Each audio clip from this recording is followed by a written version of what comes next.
We can see the players walking into the pitch. And shortly, we're going to have the national anthems, with officials also lining up to give the players advice before the game.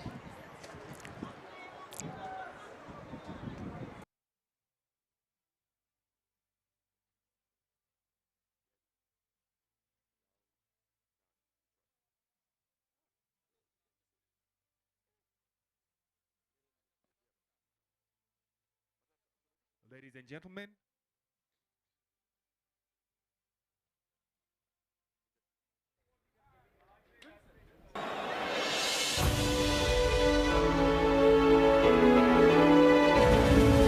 Così si geleri Africa, manu pagani su ponolayo, yizwa imitanda zo yetu, Così si gelela, tina musapolwayo, murena buluga se chavasa Yesu, ufelice tentwale matswenye, usibuluke, si chavasa Yesu, si chavasa. South Africa, South Africa. Heidi blauw van onze hemel, uit die diepte van ons ziel.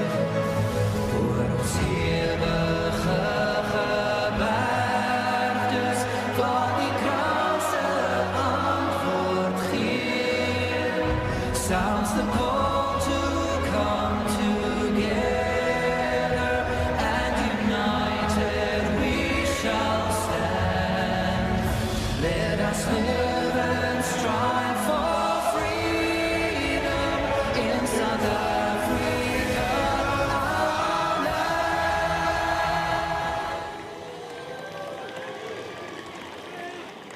Thank you very much, ladies and gentlemen. Nguvu yetu ilete baraka kwetu, haki iwe ngao na mlinzi, na tukae na udugu, amani na uhuru, raha tupate na ustawi. Amkeni ndugu zetu, tufanye sote bidii, nasi tujitoe kwa nguvu. Nchi yetu ya Kenya tunayoipenda, tuwe tayari kuilinda na tujenge taifa letu. Ndio wajibu wetu. Kenya istahili heshima, tuungane mikono pamoja kazini, kila siku tuwe na shukrani. And those were the amazing national anthems for the teams. And we can see the set up, we can see the officials getting into the pitch. The President Kenya Hockey Union, retired Colonel Nashon Randiek, accompanying the President Africa Hockey and the executive from Ghana, together with the President Uganda Hockey, going to shake hands with the finalists. From Ghana is Mr. Nee, one of the stalwarts of African hockey, giving their blessings to the teams as they line up, led by the Kenyan captain Chanel. We're looking forward to an amazing and beautiful final between South Africa and Kenya for the gold medal.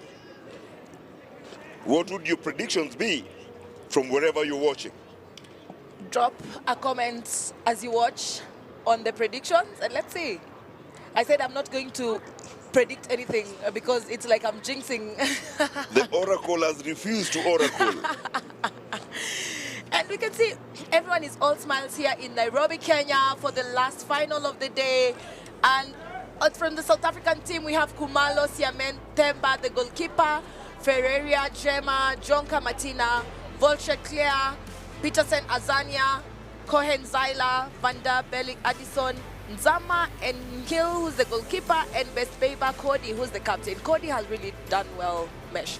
And on the Kenyan team, we have Ndegwa Claire, who's the goalkeeper, Katikoli Michelle, Kadogo Laura, Macrae Marina, Imisa Valerie, Awino Michelle, Helida Chanel, who's the captain, Mogena Virginia, Atieno Ruth, who's the goalkeeper, and Greener Audrey.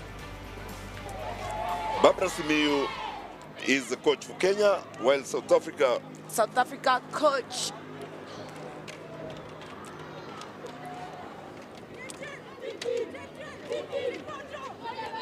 The umpires during this game would be Sumi Sibanda and Enoch Ola, while Peter Mwadhe will be the scoring judge, and Getio will be Fatima. Reserve umpire is Charity from Nigeria. Let the game begin. Shortly underway and game on. South Africa straight into offense. Chanel. Using the board. They're putting the Kenya on the ropes from the very beginning. Cody with it. And she chooses to punt it forward. Chanel recovers for Kenya. That is And they called for say blocking. it's a very consistent call. It's a very consistent call by the umpires on this obstruction thing. Cody takes a swing onto board. Martina tries to work with it. Ball drops back to Cody.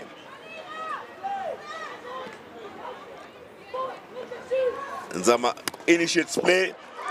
And they're really on a high, South Africa. Martina tries to weave out. Chanel finds Valerie. She's a crack shot, Valerie. Tries to play it across to Marina. Didn't quite get there. Zyla loses it to Chanel. And Chanel has taken a more proactive role as opposed to what she played in the last game. Yeah. Marina drops back. Ball goes overboard for restart Kenya. It has started with fire, Mesh. We are being entertained. It is the hallmark of a final. There's no time to waste. I'm still energetic. I don't know why the tournament is ending at this point. All or nothing here. Audrey, she's a bowler and loses out on the first touch. Creates a small gap for herself and wants to go for shot. Safety. And she did. Eliminates Marina. Cody gets it. On Cody, good tackle. That could, in another sense, potentially be a challenge. Fast shot, Martina good on save it. from the keeper. And Ndegwa really up to the task. That is Zyla. really amazing save from her. Claire. And makes South it Africa scores. 1-0 for South Africa. They fired up South Africa. They really fired up. They've had Kenyan on the back foot from the beginning of it. And Claire scored Claire. Claire actually scored Claire. The Kenyan keeper is Claire Ndegwa, and South Africa have Claire. Oh, South Africa scores the second goal. The second one. They are actually on fire, South Africa. But Kenyans are allowing them to take the shots. They didn't only score. They scored and quickly took the ball back to restart, and they look like they want to go for gold here. Are they avenging the defeat of the boys? Maybe they are. They are on fire, but Kenyans are allowing them to take the shots inside their half, and it's really costing them. They're not closing down the spaces really fast. I think they're a bit shell-shocked, Kenya, because they're used to being on the ascendancy, and now they're on the back foot, which is not a very familiar territory for them. But they need to adjust and adjust very fast because the game waits for no one. Laura. Cody has Laura and Audrey for company. And she just very quickly. Cody is really leading from the front. Claire. Big swing. And another shot. And they're allowing the shots again. They know, and it's an amazing score. They should know that Claire is a big shoot. And if they allow her all that space, she's going to do a lot of damage to them. The best thing would be to close her down very quickly. They are allowing her the spaces. Laura tries to go for goal. Nzama, It's easy. Nzama is equal to the task. And just like that. And it's a goal. And just like that, Kenya pull one back. Cody wanted to die for it. She actually made a desperate diving tackle. A lot of commitment on her part. A lot of commitment on her part. And that was Virginia pulling one back for Kenya. And it's another goal for South Africa. South Africa have just restored. It's like Kenya has just poked them again. They say if you mess up the beehive, the stings will be multiple. Definitely. Is it a question of the stings being multiple for Kenya now? I think it's too early in the game. Chanel. And they can still pull back. Audrey. Virginia. Loses it out. Nicely worked between Ferreira and Zyla.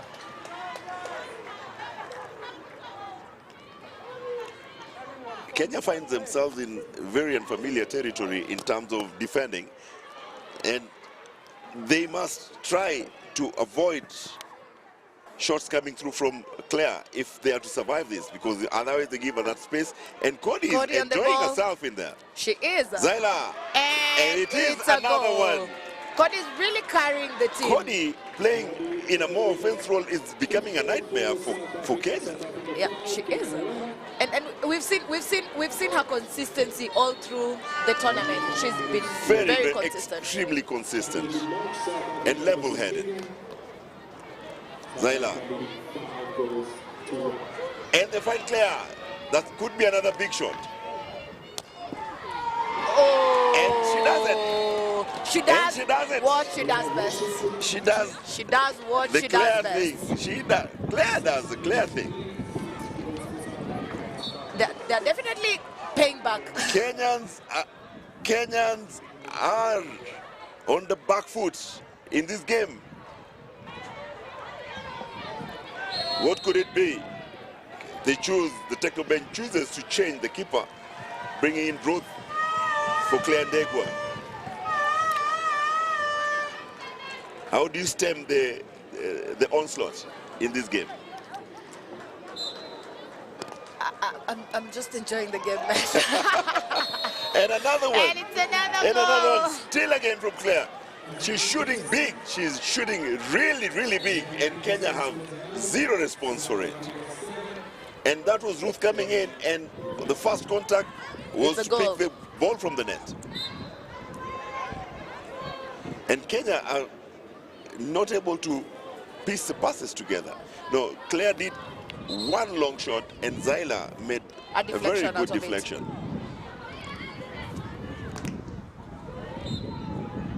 Audrey tries to and that's the first shot regenerate something.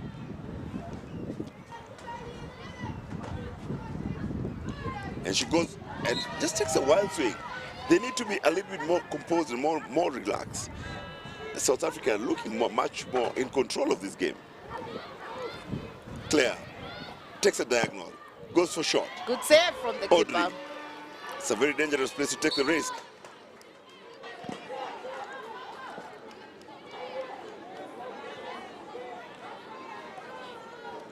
Chanel.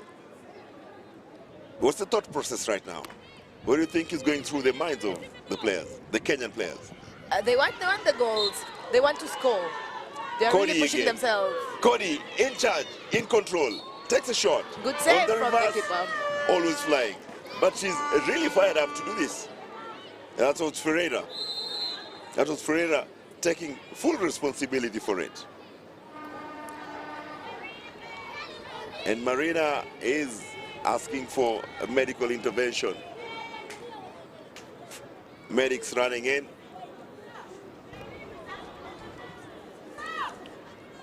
The team should think of something else, how to do anything, something differently. And we can see Mr. Ogola, the Secretary General, National Olympic Committee of Kenya, and a contingent of Avtar Singh Tari, one of Kenya's most decorated Olympians in hockey, and a member of the Sikh Union Club.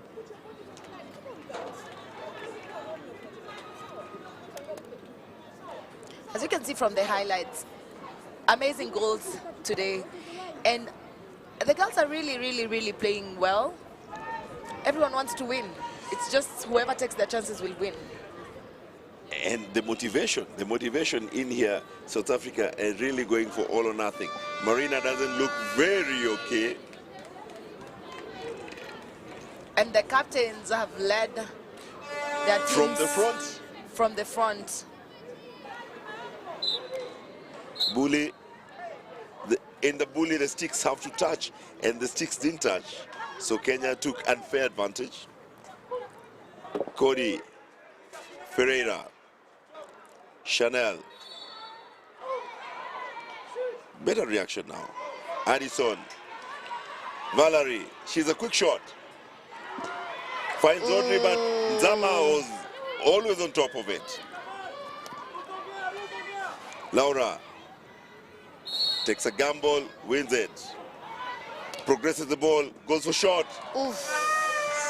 Just So marginally close. wide.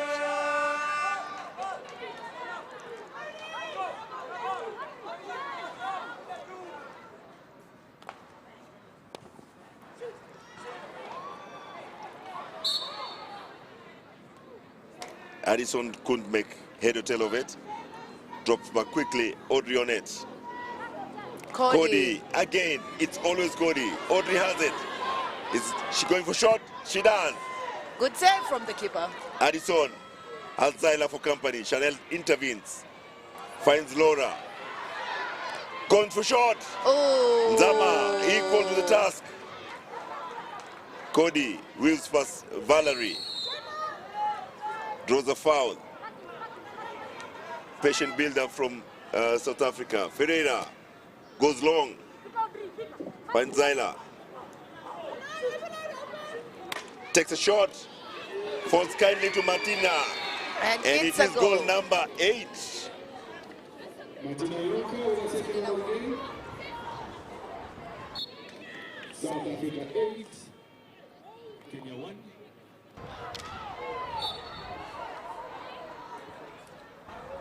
Eto Nzama.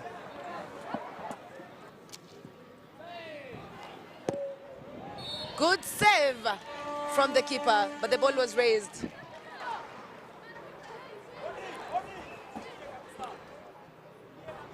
Chanel looks for a restart. Very dangerous pass through the middle. That's a sure bet for turnover if you play the ball through the middle when the player you're passing to isn't ready. Ruth on it. Audrey.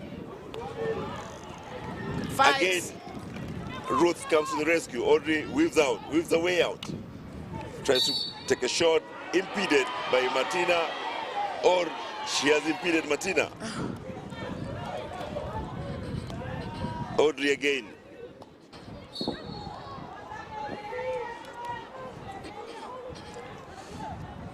South Africa are really fired for this final. This is what it means to play in the final, because it's the last game you're playing. Yeah. You'd better give it your everything. And actually, the way they started the first match Valerie goes for it. is There was Oguk Michelle to help her, but she chose to go for it herself. Oguk goes one pass, Cody. Oh, the umpire says the stick too high. Says the stick too high. The fans not really happy with that.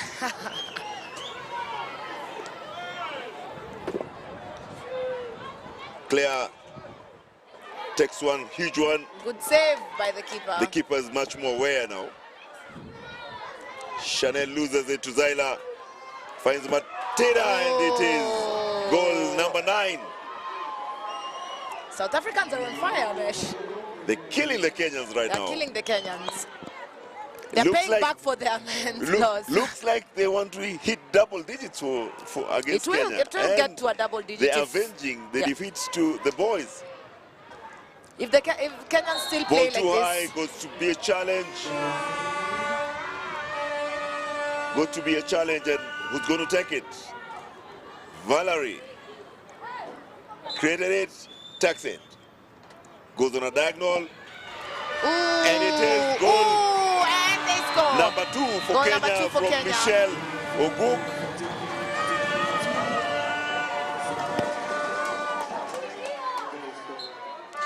Michelle Awino Oguk makes it 2 for Kenya. Still 7 goals to go. They can do it. Can they?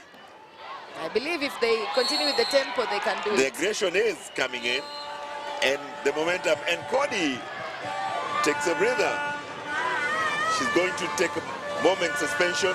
This is the time for them to utilize. Numerical advantage comes into play. Laura Michelle Oguk goes over. It is a restart for Kenya on the half line.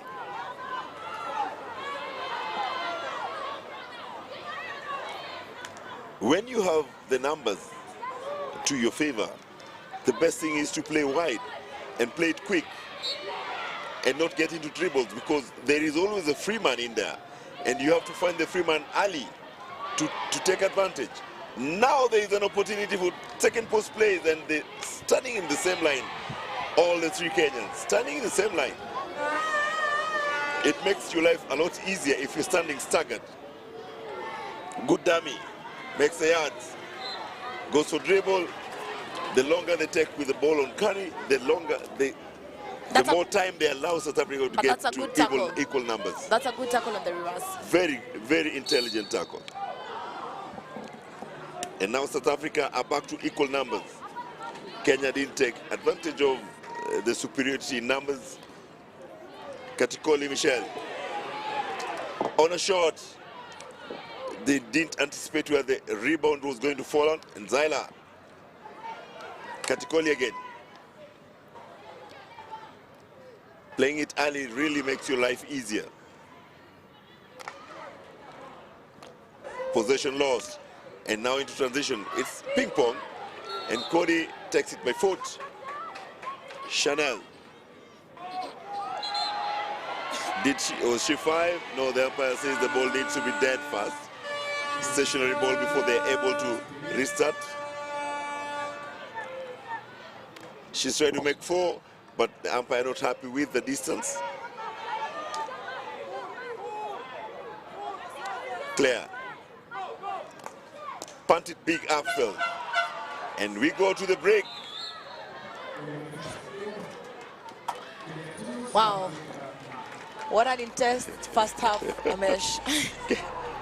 Kenya have been rattled big time by South Africa. They didn't see this onslaught coming their way. They can regroup, reorganize, and resettle. But South Africa have come into the game with a very positive attitude. 9 for South Africa, 2 for Kenya. Enjoy They the were highlights. positive from the very beginning, and it shows. Enjoy the highlights.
for the second half of the game. Winner takes it all. Meshach. And I think the weather is really, really amazing here in Nairobi, with brilliant hockey being played here today. Amazing skills we've seen from the beginning of this tournament. And Kenya scores. Laura takes a shot, and it's... Kenya have started just the same way South Africa started the first half. Could it be a question of momentum swinging their way, or could it be legs being frayed now? Or maybe it's the side. It has luck. Maybe this goal has more potential to concede. This side of the pitch has more potential to concede goals than the side Kenya is defending from. Chanel. Cody.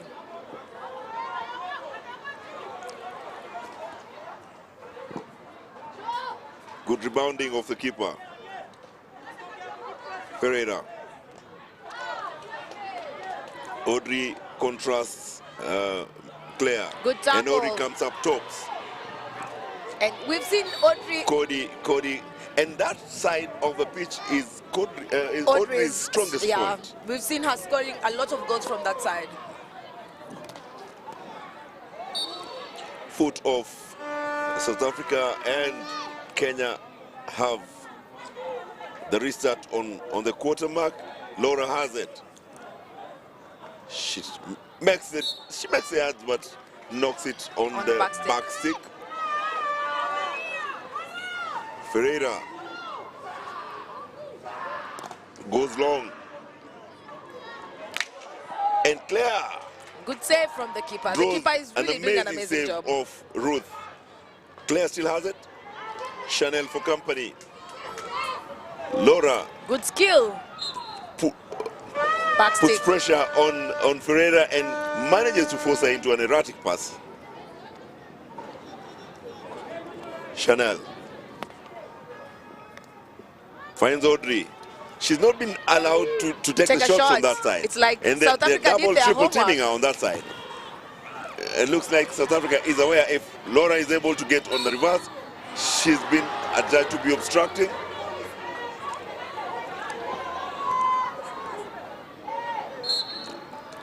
Aerial into the keeper space becomes Kenya's ball.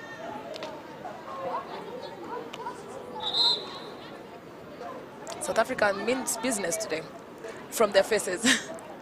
They wanted more.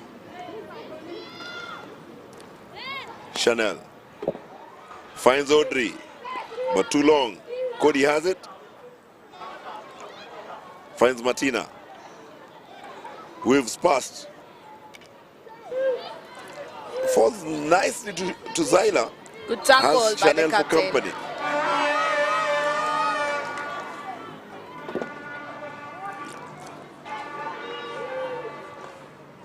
Azania was the one on the ball lately, and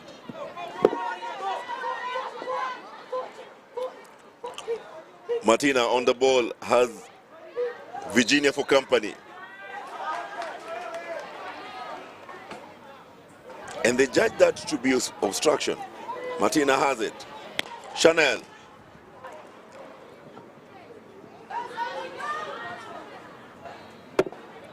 We've seen Audrey.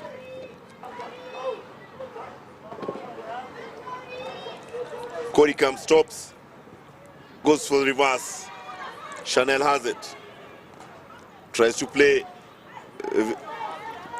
Valerie, and Valerie is such a quick shot, but she's not had the opportunity to make any shots in this game, in this quarter so far. And the keeper is really working so hard now, as opposed to the first half where they really conceded quick goals. The keeper has become part of play, and she's getting engaged as an extra defender. Yeah. She's playing high. So she's not playing close to line, Yeah. and that seems to be working for her at this point. Chanel.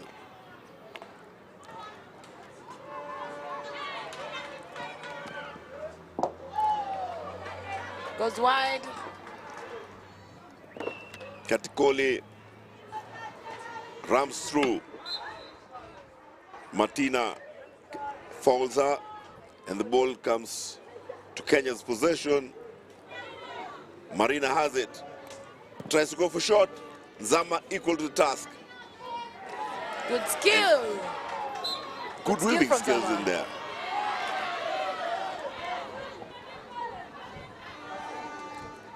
Small bodies and young boys and girls, but the skill. The quick hands and quick feet. And that makes the biggest difference in this game at this moment in time.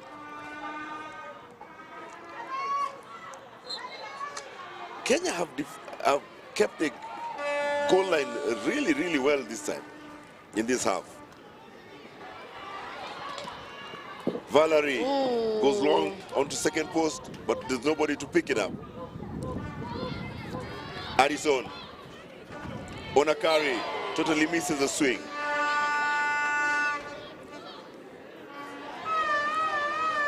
Chanel uses the board, finds Valerie, takes a swing, but quickly goes down by Cody. Cody is so consistently present in defending for South Africa. Very interesting attempt from Zyla, who just went off the post. Valerie, can she go for it? The angle becomes too tight, and she does. She does. Gets a small space to her, and does. She's really worked it now. She had a beautiful opportunity. She did. Pushed herself into a very tight spot. And she's not even seeing. and with one eye almost closed. Yeah, that's a good. She got into a difficult angle, managed to get herself into a better angle and execute well. 9-4. South Africa 9, Kenya 4. They might come back. There's a lot of time to play. Yesterday we saw South Africa come back against Nigeria with the last play of the match.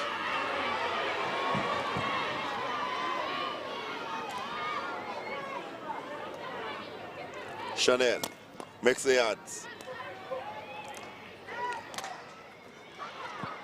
Zama falls to Valerie. She goes for shot. Ooh, but Lara. Zama manages the angles better. Cody comes up tops. Chanel closes the paths. Good play Finds from Valerie. Chanel.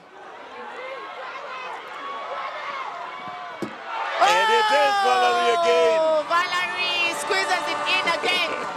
Valerie is on fire for the Kenyan team. Amazing thing about Valerie is she scores and just runs back. She runs back. She has no care. time to celebrate. She's like, guys, I'm still doing my thing. Why are you shouting? It's what I do best. This is normal for me. What's the noise about? And Addison pulls on back. And the South Africans, when they're attacking, they're actually looking at the spaces that the Kenyans are leaving. Yeah. And Laura takes one back. Zama makes a save. Ferreira, very silky player. Laura for company. She has it. Laura quick starts, carries into space, finds options on the wide. Valerie falls to Laura. Does the number on Martina. Foul on the quarter.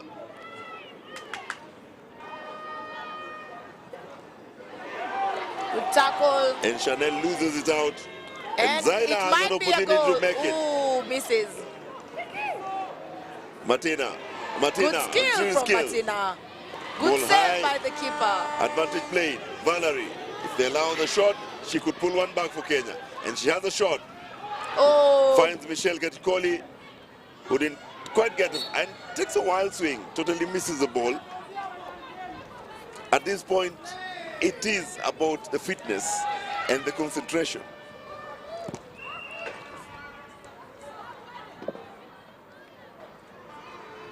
Claire, she's such a big shot.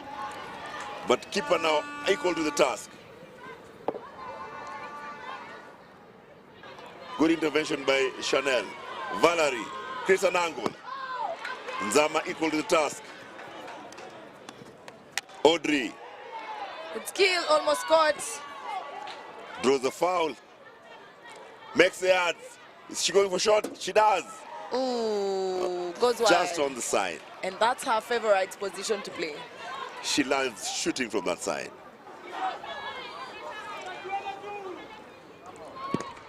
And they're changing the keeper.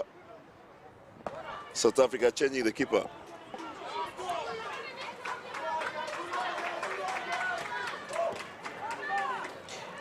Kumalo's coming in place of Nzama.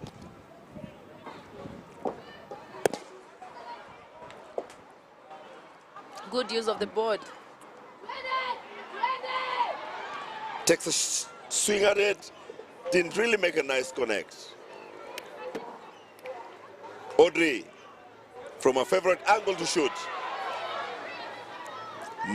Martina completely closes her down. She makes the yards, dribbles past Skill. Audrey, and makes she a scores. brilliant score. Martina is doing everything. She's really pulling the big weights for South Africa right now. From skilling to scoring to defending, To everything, everything. except smiling. And now we are really losing position, the Kenyan team, easily from our passes again at the back. Chanel on the ball. The Kenyan team is actually losing position. Falls kindly, almost fell kindly to Virginia.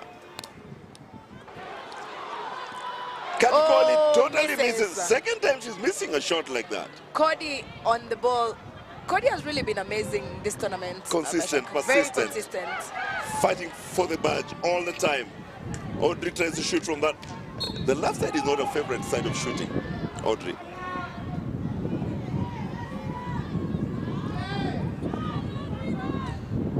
Claire leaves it for Cody, and they are judged to be time wasting, and it's a challenge. They were judged to be time wasting on the interchange. Michelle Awinogu quickly takes it, draws a contract from Cody, note 5, challenge. See what Michelle brings on a 1v1. She's gone on a diagonal. Good defending from Cody. Another challenge. Another They challenge. looks like they broke the line from the half line. But that's a good defending from Cody. She went in, stick down. They leave it to Audrey.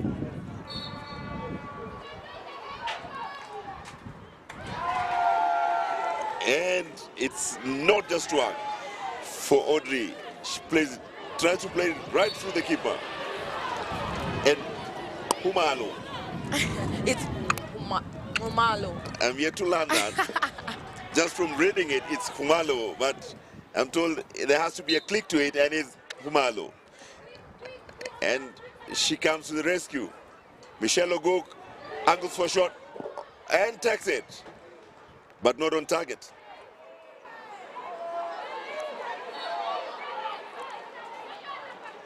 I should learn this click thing. And I don't know if I'm pronouncing it right. Humalo. I hope I'm pronouncing it right. You're really trying to pronounce it right.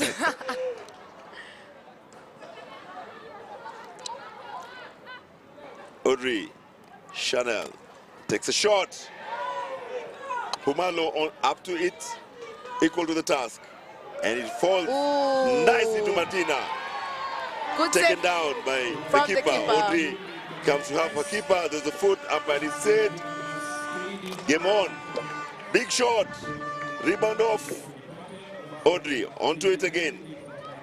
Chanel from Kenya is actually using the board. She's So, getting very well. intelligent angles with the ball. Yeah.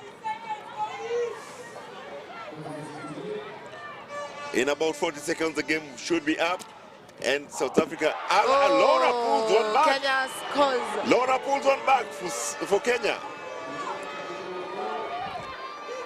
The baby of the team. It was a deflection from the South African player. And she got swacked as well. Quickly started. Swivels, goes for shot. She's really fought for it. And the countdown is on. In less than 4 seconds, game on. And it ends there. South Africa have the gold. Kenya bags the silver. Wow, Mesh. What an intense game. What an intense game. What an intense game. It has been intense. And we can see the captain all smiles. She They has really fought led for the it. pack. They came into it with real positive energy from the onset. Fast, Put the quick goals. Kenyans on the back foot from the very beginning. And the dividends are there for everyone to see. They lost their first match here, and that didn't make them lose hope.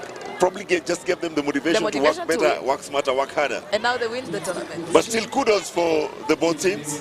Worthy final. Good hockey. Very intense. Played. Good fight. Kenyans obviously dejected. South Africans obviously jubilated. But that's the nature of sport. That's the nature of sport. You win some, you lose some. Congratulations to South Africa. Congratulations for Kenya for making the finals. Making the finals. You can see South Africans are so happy. The coach is so happy. Her insights worked actually. It's always a good moment for the coach when your team She is wins happy. a medal and qualification as they have, and the team huddles together. It's worth the time. It's worth the time. It's worth the time. Let's see how we enjoy the highlights. Beautiful game of hockey.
I mean, words are not enough. Yeah. Yes. What has impressed you so far with your boys' performance? The resilience, the determination, they wanted it more, and actually they got it. You know, they trained for it. They beat South Africa in the first match. They knew they wouldn't be complacent in the second match, and they did it so well. And so, who amongst that team did you think was the most outstanding player throughout this tournament? The whole team was outstanding, but I think those who watched will say that Regan Meshach and Onyango Kelvin were so outstanding. They stood. Okay. Now, coach, tell me, what do you think is the future of of five-a-side tournament here in Africa, and is it having an impact in our hockey community? Definitely, hockey five is an intense game being played in small spaces. So when they play more, they get used to working in small spaces. It improves the hockey generally. And those players who play in hockey fives, when they go to 11th, they're just in another world. Yeah. Yes. And so, what do you think is the future for Kenya now that we are through the qualifiers? I mean, this has put Kenya at another level because like fives are normally open to every other country, but Kenya, we've been doing so well in fives, by the way. This will be my second World Cup to attend. The first World Cup, I went to the senior team to Oman, and Kenya as a country will be doing so well in fives. And that tells us that as a country, we're making steps. We're catching up with the other elite countries in this game. That is amazing, coach. Thank you so much for your time. Shukran.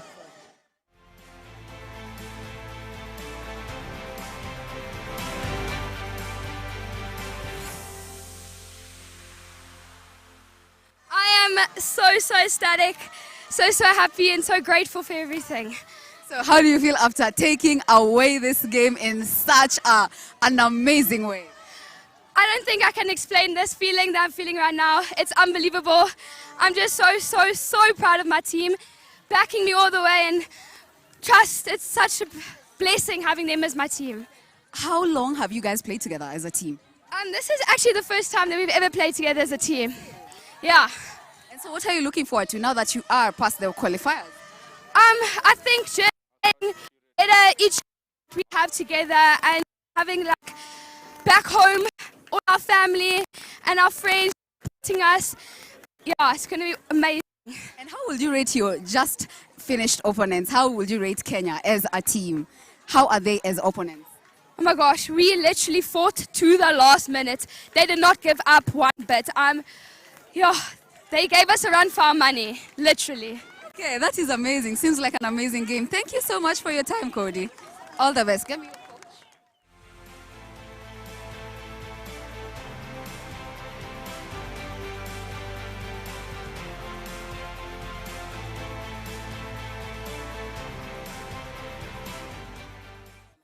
Hi. So, coach, how are you feeling that you've taken this away? It's really an exciting feeling because we didn't start the tournament off well. I think game by game we've actually grown as a team, and I think today we are exceptional. But having said that, I just want to thank our opposition for such a good and competitive game. Without them, we wouldn't be crowned champs, and yeah, that's us. And so, coach, from your perspective, what do you think the Hockey Fives impact has within the hockey space? I think it gives another opportunity for other kids to make it because I think the space of hockey has become very competitive, and it's very hard to set the kids apart. So Fives just gives them another opportunity to represent their country. And I want to ask, coach, are the Hockey Fives a common occurrence in South Africa? At the moment, no, we are still playing a lot of indoor and a lot of outdoor. It's something new that is starting up in our country, and we hope for it to develop into something that is part of our hockey structure for the long term. Coach, lastly, what did you love about the performance of your team throughout this tournament? I really like the fact that we've grown. The connections have been really great. In moments of pressure, we stayed very calm and non-reactive. The atmosphere has been amazing. I think the supporters actually helped us to gel together, because when we won nation, and we speak in one voice through the badge we play for, and we thank you.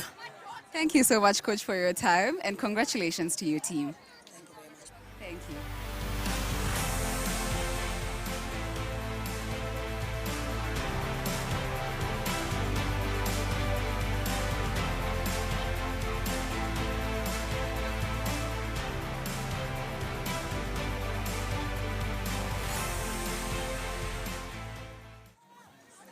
And I have with me the Kenyan ladies coach. Coach, how are you feeling about the just concluded game? I'm excited about the game because we just qualified for the World Cup. I think it's a really mean feat, and the girls should be proud of what they've done today. And what do you think about how your team has performed in just the finished game? They exceeded my expectations. Like in the last 2 games, they've played amazing hockey. Like in the last one, we're just unlucky not to find the winning goals. And what have you found exceptional in your team's performance in this tournament throughout, from day one all the way? The girls really follow instruction. They play to instruction, and they play their hearts out. Like And coach, Kenyan spirit. yeah, indeed, in true Kenyan spirit. And lastly, coach, what do you think the Hockey Fives will have impact in amongst the hockey community? It just means we'll have more kids playing hockey. The fact that we had so many children watching here today, I'm sure they've gotten some inspiration, and they would also want to be where these other girls have been, girls and boys. And I think it'll be a big motivator to get them to play more hockey and have some more emphasis on Hockey Fives. Thank you so much, coach. But as we finish, how has your experience been on the training side before the tournament started? How was the training? Obviously, we've had challenges here and there, but we've managed to work with the challenges that we've had to be able to present such amazing players who are able to compete in finals. Okay, that is amazing, coach. Thank you so much, and we wish our girls all the best.